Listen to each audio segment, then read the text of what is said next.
Hello there, you lovely lot. I hope you're all doing fabulously well. Thank you, as always, for tuning into the podcast and for tuning into this episode. But before we get into today's episode, I just want to take the time just to thank those of you who did listen to my interview that Glenda Marie, Psychic Medium, did for me for this podcast. And I've received some lovely comments, some lovely feedback about it as well. But I appreciate you all tuning in. And hopefully, by tuning in, you got to learn a little bit more about me on a more personal level. But yeah, the comments have been really lovely. So thank you very much. But let's get into this episode. Now, again, like my previous episode where the interview was split into two parts, you might find that this episode today is also split into two parts, depending on what I feel I want to get through and what I want to say. But we'll see how we go. So I don't want the episodes to be too long and bore the arse off you. So let's see where it goes. But if there needs to be a second episode, then there needs to be a second episode, and hopefully you're all okay with that. So let's talk about it. So let's talk about evidence. And this is something that I've been thinking about a lot recently. I've been pondering a lot recently. But also I had a troll comment on one of my videos on TikTok where he basically said that I have no evidence that I communicate with the dead. And so I don't want to give that troll airtime, but just to say thank you very much, troll.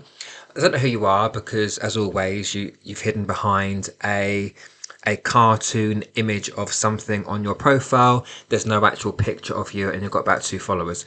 So I said I wasn't going to give you any airtime, but I have to thank you because you've also inspired this episode and almost validated to me that evidence is something I need to talk more in detail about. I'll firstly say that. So when I talk about evidence, what do I mean? So as mediums, part of our job is to bring through evidence that there is a spirit world, bring through evidence that our loved ones continue after physical death, bring through evidence that it is indeed your loved one who I'm communicating with, whether that be in a private reading or when I'm doing a public demonstration. And for me, evidence is one of the most important parts of the mediumship because ultimately that, as I say, that is our job. There's no point in me standing on a platform and saying to someone, oh, your loved one comes through with so much love. Well, that's very obvious because hopefully we would understand that whether our loved one is here physically or in the spirit world, they still love us, right? So yes, they're saying all that fluffy stuff. That to me, that's not evidence. The evidence is those specific pieces of information that the spirit world give us to pass on to you, and the randomness as well. So people know when they watch me work, I'm very random. I'll get random things coming through, but I like that because the random things are those specific things there's nowhere on earth I could logically know. So I like all the random stuff that comes in as well. And yeah, when I go for a reading, I want the evidence. I don't want someone to tell me, I've got your granddad here and he's so proud of you. Well, I know that, but I need more. Yes, it's nice to hear, and maybe some people out there do like to hear that kind of thing. But to me, that's not the evidence. The evidence is those other bits, which I'm going to talk about in this episode to give you some examples of what we should expect, or maybe it's just what I expect when I go to watch a medium demonstrate. And I don't want this episode to sound like I'm blowing smoke up my own arse, because I'm not. And you guys know from listening to if you listen to my interview with Glenda Marie, you'll understand that I am not the person who says, look how good I am and look how great I am and I do this and I do that. That's not me as a person, but I feel like we need to share personal examples of what good evidence is, or what bad evidence is even. So I might look at some of my readings that I've done and share those examples where I think I could have done better. And I'm only looking at my own examples because it'd be very easy for me to sit here and look at other mediums and pick apart their evidence, but that's not really fair on them as much as sometimes I'd like to. they're not here to defend themselves. So I'm going to look at my own evidence and share with you what I feel has been good and has been maybe not so good. Just give you an idea of what we should expect. But also by talking about this and giving those real life examples, hopefully any of you newer mediums or budding mediums that are listening to this will get an idea of maybe what we should expect. Maybe there's some myths that we need to put to bed about how to receive evidence, what kind of evidence that we need to help you guys also develop. I don't say develop in the right way, because there's more than one way to develop, but it's looking at the expectation of the evidence that we are giving or receiving in a reading. So what I've been thinking about a lot recently is evidence is it's actually very subjective rather than objective, because when we look at the evidence we give to one person, what you give to them is going to be fabulous, but to another person it might not be. And I think when you look at it like that, you would understand why mediums always go through a period of, what if I'm not good enough? What if I can't do this? What if I can't get through the correct evidence? What if I don't bring through what that person wants me to say to them? What if I can't bring through something that person wants to hear? And I've certainly been through that a lot, and I think many of you who are listening to this who are budding mediums have also been through that, to a point where you feel like you can't do it anymore because you don't feel your evidence is good enough. And as much as we can have skeptics say to us, well, you are correct, you can't bring any evidence through, and they criticize us, do you know what? We as mediums, we are our own worst critics. No one is harder on themselves than a medium, especially a developing one. And so it's not really for me now, the skeptics or the cynics that bother me. It's my own fucking head that bothers me because I can get so in my head sometimes doing this work that I drive myself completely mad. I drive myself insane. And so when we're looking at evidence, we just have to remember, and this is something which I heard another medium say, and I think it might have been Tony Stockwell, but it's always stuck in my mind. I always remember this saying, and this is kind of maybe a little help for anyone else who's going through, those times where we lack that confidence, we don't think we're good enough. That this is a little saying to say in your head. We have to get to a point where we need to be satisfied with what Spirit want us to say, not with what we want to say. So what I mean is, we can be so hard on ourselves that we want to give a name, we want to give an address, we want to give a condition of passing, we want to give the inside leg measurement, I don't know, that we put so much pressure on ourselves to try and get those things. Then when we don't give it, we become unsatisfied and we feel like we've let someone down. When actually what we need to consider is that we need to be satisfied with what Spirit want us to say. Because don't forget, as mediums, we are the receivers. We are not necessarily going and grabbing certain pieces of information. We are receiving what Spirit are giving to us, and we are then just the mouthpiece. I call myself the puppet. I'm just Spirit's puppet. They tell me what to say, and I say it, basically, is how it works for me.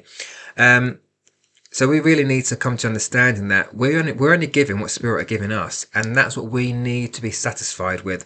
No matter what it is that the client or the audience want you to say, we're not. My opinion is, we are not necessarily in control of that. We are just waiting for Spirit to drop those thoughts, those words, whatever it is, images into our mind, and we are then saying it and passing it on to the person who it needs to go to. And when it comes to receiving the evidence and then speaking it, I think we need to look at how mediums are trained to give the evidence and what evidence to receive. Because I think that from my experience, we're all given a checklist of information to receive from spirit to then be able to give it. And I don't think over my years of development, in my mind, I don't think that's the best way to do it. Because granted, a checklist will give you an idea of what kind of evidence that you can bring through. But if we are too rigid and just stick to that checklist that we're given when we're training, it doesn't allow for that, I guess, that freedom and that expansion of our awareness to get other random pieces of information. So what do I mean by the checklist? I'm sure some of you are saying, what do you mean by a checklist? So from my experience, when you are developing, especially when it comes to platform mediumship, you are given at least I was given a list of in a certain order to give. So male or female, what's the relationship? How old were they when they passed? What did they pass from? A condition they might have had in life, like an illness or something like that. How tall were they? What did they look like? What was their physique like? And etc. etc. So it's like get that, then get that, then get that, then get that.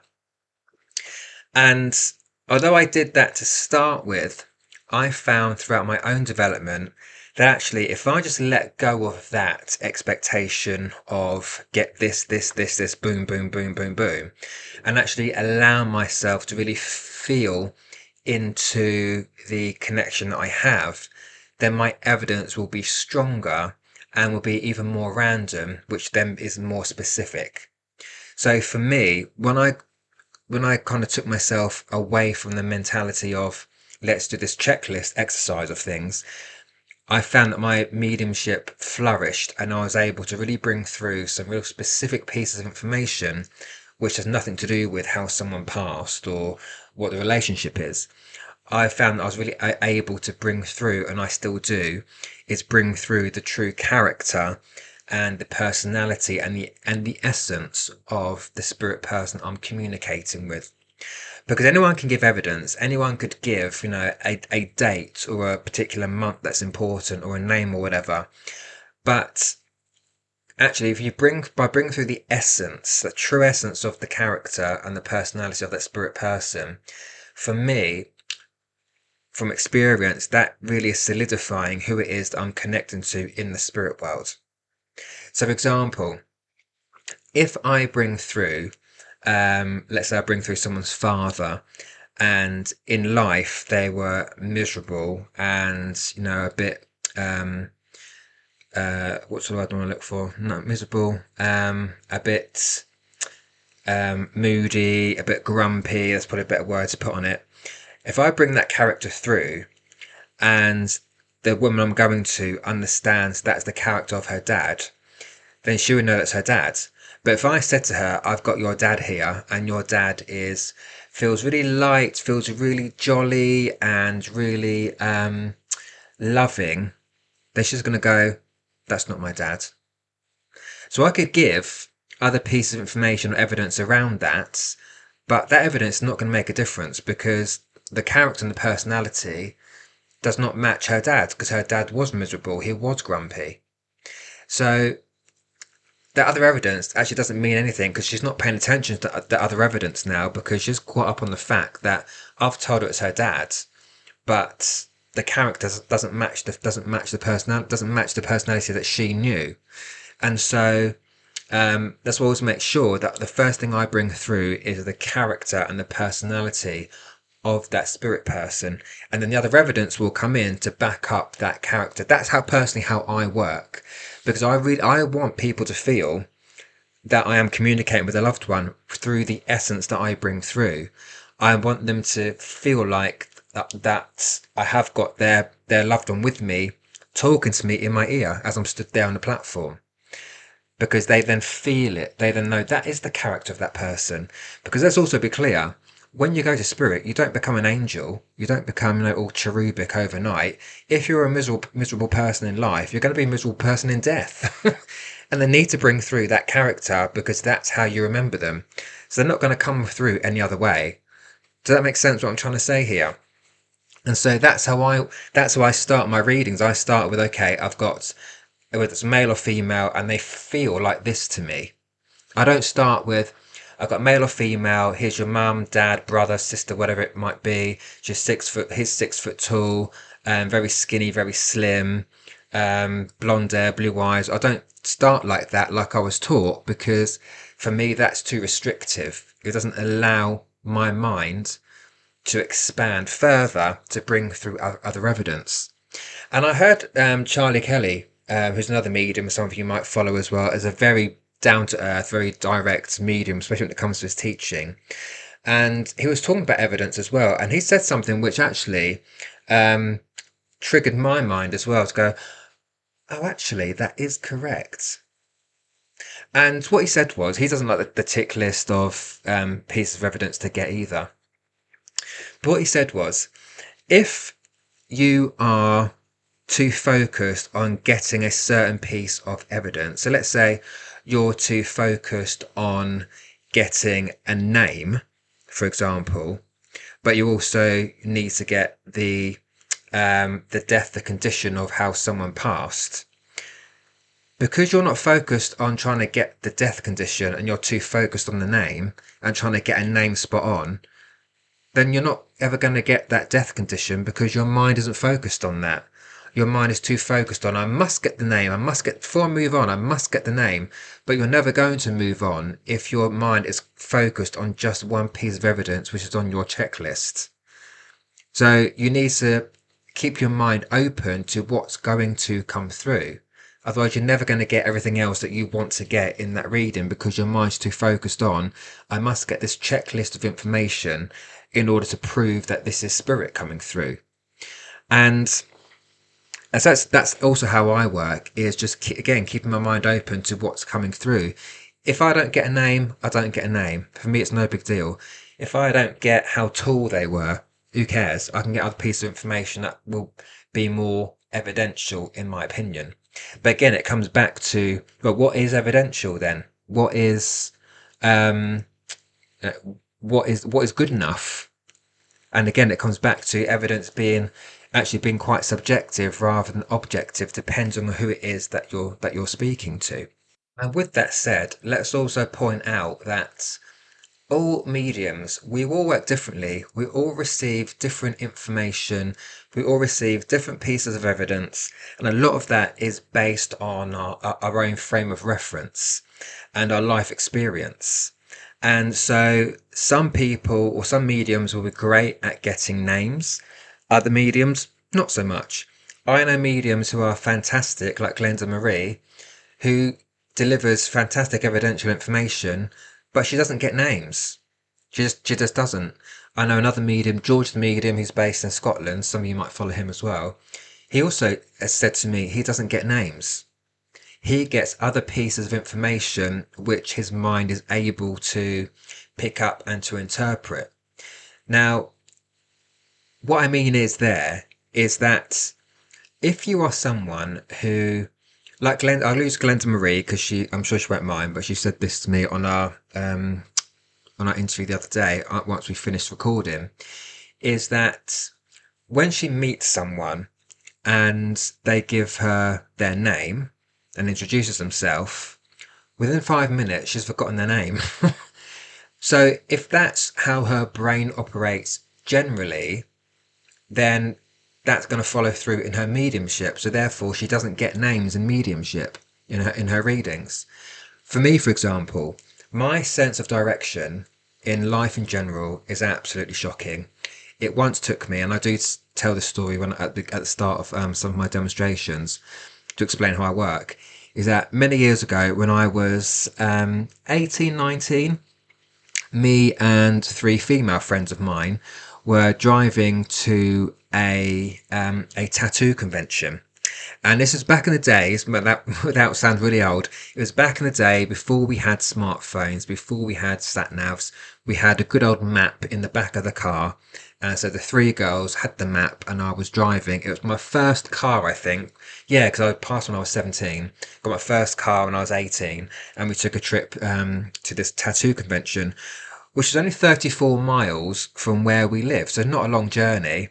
It took us 4 fucking hours to get to this tattoo convention. 4 hours to drive 34 miles. And that's a true story. With four of us in the car and a map, and not one of us could get there within the time it should have done, which would probably it should have taken about 45 minutes to get to this tattoo convention. And so I need a sat nav to get everywhere. I still need a sat nav to drive to my mother's when I go and visit. Yeah, it's shocking, really shocking. And so because my sense of direction in life in general is shit, that also follows through in my mediumship, meaning when I'm on a platform and about to give my evidence, I don't know where I'm going. I don't go to a person directly. I sometimes get an inkling of whether I'm on the left or on the right or towards the back or towards the front. But apart from that, you can forget it. So I allow spirit to give me the evidence, and if people understand it, they put their hands up. But anyhow, so coming back to our life experience, it's what we have in our mind, what we've experienced as mediums, what's in our frame of reference that spirit will use to give the evidence. And again, we all work differently. To some mediums, some evidence is better than others, and whatever else. Some mediums, they love to give a name because them giving a name really cements who the person is that they're talking to. For me, it doesn't really make that much difference. So again, even to mediums, the evidence that we give can be it's subjective, right? Now the evidence I don't like, well, I don't call it evidence, as you see mediums say, again, I said this at the beginning, but I've got your father here with you and there's so much love here. He loves you very much, is very proud of you. That's not evidence. To me, that's an opinion. And something that someone wants to hear. Because yes, we'd all want to be told that we're loved by loved ones in spirit, but hopefully we know that already. But that isn't evidence. Being airy-fairy and fluffy like that isn't telling me anything about that person.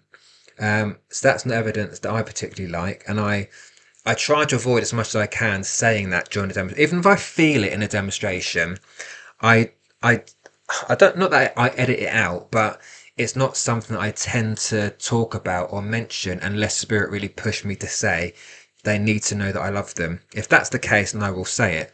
But that's not what I tend to say because I want the specifics. I want evidence. So that's one thing I'm not too keen on. But also, we want the evidence validated. And what I mean by that is when we're given different pieces of evidence to a medium, well, for me anyway, when I'm saying a few things, I like to check that I'm saying the right thing, that I'm with the right person by them just replying to me yes, no, or I don't know. And hopefully there's lots of yeses, because that lets me know that I'm on the right track. I've got the right link. I'm linking with the right spirit person for the person sat in front of me. There's no point in me just talking, and then get to the end and say, here's your message. Because then I would then have no idea if I'm on the right track. Because if I'm wrong, then I'm wrong. If I'm not with the right person, I'm not with the right person, and I'll find the right person to go to. And because I always say that's important, because I don't want, if I'm doing a demonstration, I don't want someone going home with someone else's dead relative. You want your own relative, not someone else's.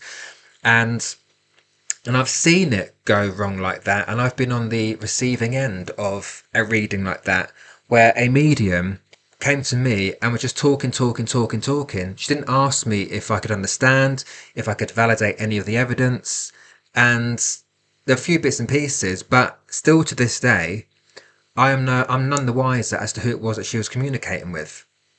I've got no idea, because she kept talking at me, and I don't want to say it's a trick that some mediums use. I can't say that, because in her head she could be believing what she's receiving, but if you see a medium do that, and this particular medium is quite well known in the spiritual circle. She's very much revered as a medium in the mediumship community. But I look at her and I think, why? And this is not, again, I don't want to sound bitter like I'm bad mouthing, because I'm going to come to my own readings in a minute. But just to give you an idea of what some of the expectations are, or what, and what to look out for, is to the outsider watching that read, and it was a public reading that I had. It was on a Zoom service. To the outsider, she looked fabulous because it seemed like she was giving loads of great evidence, and then gave me a message at the end. But she wasn't asking for any validation. But it still looks good to other people because she's rabbiting on like she's got loads of information from spirit. But still don't know who that spirit person was. But she didn't ask me whether I understood or not. Because if she comes to the end of my reading and I said I don't know who that is, then it might have looked a bit different against her. But I didn't, because she didn't ask me. She went, "Oh, please take the message. Thank you very much," and she moved on. So although it looked like she was giving loads of great evidence, there was no evidence in there which I could understand related to anyone that I know in spirit. But she still looked good because she's rabbited on. And so one thing I'll say to anybody who's developing, firstly, get your validation, say a few things, get your link confirmed. Because once you get your link confirmed, it builds that bridge to spirit. It builds that link to bring through more information. So make sure you are doing that. And if you are a receiver of evidence like that, I should have said yes or no, but she didn't give me a chance because just get going on and on. But make sure you are able to validate what you can and can't take, because mediums can be wrong. We can be wrong. But there's this thing that I've seen where they can't take it. I'm still right because I trust what spirit's given to me. And for me, that's the arrogance sometimes that comes into play with this work, and the ego. I'm never wrong. Well, no, you can be wrong because we're human. Because what can happen is, if your mind isn't blended enough with the spirit world, your logical brain can take over, can get into the way, and your imagination switches on. And that interferes with the spirit link, and therefore you're blending the spirit information with your own imagination. The two merge, so you're going to get things that are right and things that are wrong. So mediums can be wrong, and I've had demonstrations where I've not really felt it properly, or I've struggled on with it, but there've been times where I felt like, oh God, this is like walking through a treacle this evening. Because it can happen. We are not infallible. We are human beings. We are not these special higher beings who are pure and innocent and are perfect, because we're not. Mediums can get it wrong, and I think we need to acknowledge that as well. So yeah, I mean, even if I look at the evidence that I would expect, I've got to say I've had some good readings. I've never been blown away by a reading myself. I mean, when you come back to looking at what is subjective and what's objective, I've had many a medium come to me during a demonstration, or even a private reading, where they brought one of my granddads through, who I knew a lot about because he died in his 70s and I was in my 30s at the time. So it's not like he died when I was a baby or whatever else. So I know a lot about him. And there's one thing that happened in his life which was very, very significant. But no medium has ever brought that piece of evidence through, or that situation through. They brought other pieces through, which been okay, yeah, right, I get that, I remember that, I understand that. But they've never brought through this one incident through which would really solidify to me that that was him communicating, and I'm still waiting for it. I don't know if it's me just being picky, or me just because I do this work, I know what I would expect. I'm not, especially when I'm working. Again, there's expectations we put on ourselves to give great reading, great evidence. I guess in my mind, I'm still waiting for someone to give me that great evidence, and no one has brought that piece of evidence through. And sometimes I wonder why. Why would my granddad not bring that incident through? Because it was a very serious incident. actually, and quite a specific incident as well. It wasn't really a general thing you could say, like a car crash or something like that. It was something else which was very, very relevant to the job that he did at the time. And and then that's when I come off on another tangent here as well. And that is, again, I guess it comes back to maybe what I said earlier, which is the frame of reference of the medium coming into play here. And also asking the question, well, who's then responsible for the evidence that you give? Is it the medium or is it the spirit world? And so that's another question to ponder. Now, my belief has always been that it's up to spirit as to what they want to say. And if they want to, like, for example, if they want to give a name, they'll give a name. If they don't, then they won't. But then also, you've got to think about the frame of reference of the medium at the same time. So I think there's variables here as to what evidence comes through. And I know there are people when they go for reading who want to hear a certain piece of evidence. There are some who are expecting a password or some kind of code word that they'd agreed with that loved one before they passed. That the loved one would then bring through from spirit to prove that it's them that we're communicating with. But it doesn't work like that. There have been times in some readings where I have been able to say something which is what the agreement between my client and their loved one was, but not very often, because again, in those situations it's almost like you're trying to test the medium, but the medium is not here to be tested. We're here just to provide the evidence. And I think that's where sometimes private readings can go wrong, because someone's come to a reading with the expectation of they only want to hear X, Y, and Z. They don't want to hear anything else, but those few things they want to hear. And then they leave disappointed when those things don't get said, and then they think, oh, that medium was rubbish because they didn't give me what I wanted to hear. And I think that's also something that's always in my mind, and I think it affects a lot of newer mediums as well, is that we want to do our best. We want to give whatever is specific enough to give that person so they understand that it's their loved one we're communicating with. And I think we have that pressure of, and I certainly have felt it and still feel it to an extent, is that we need to give a perfect reading. We need to give perfect evidence. We want to say what that person wants to hear in order to be considered good enough to be a medium. But what I've learned is the more of that pressure we put on ourselves, the more we fail, the more we suck the joy out of mediumship for ourselves because we don't feel that we are doing good enough. But then we have to remember that it's with how mediumship works, it's just relaying, and I've said this again, that sounds like a parrot, but it's just us relaying what the spirit world wants to give to us in that particular moment. And we're allowing the expectation of clients to block us when we are reading and when we are trying to give the best that we can give. And I think it's important to understand that just because you don't give a certain piece of information or piece of evidence does not mean that you are a rubbish medium. It does not mean that you can't do the job. What I think needs to happen is that the expectation from reading, especially private readings, needs to change on behalf of the client, of the sitter, whatever term you want to put on it.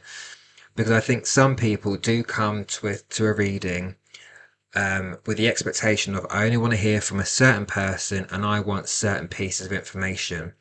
With mindsets like that, it's going to be very disappointing, I should say, to the clients when that information does not come through. And I always look at it as, and I do say this to clients as well, is that I can only tell you what you need to hear, not what you want to hear, because what you need to hear and what you want to hear are two very different things. Because what you want to hear does not necessarily allow you to move forward with your life and make certain changes. But what you need to hear does. Whether you like it or not, it's a different story, but Spirit will only bring through things that you need to hear in order for you to make changes to your life or to move forward in a certain way.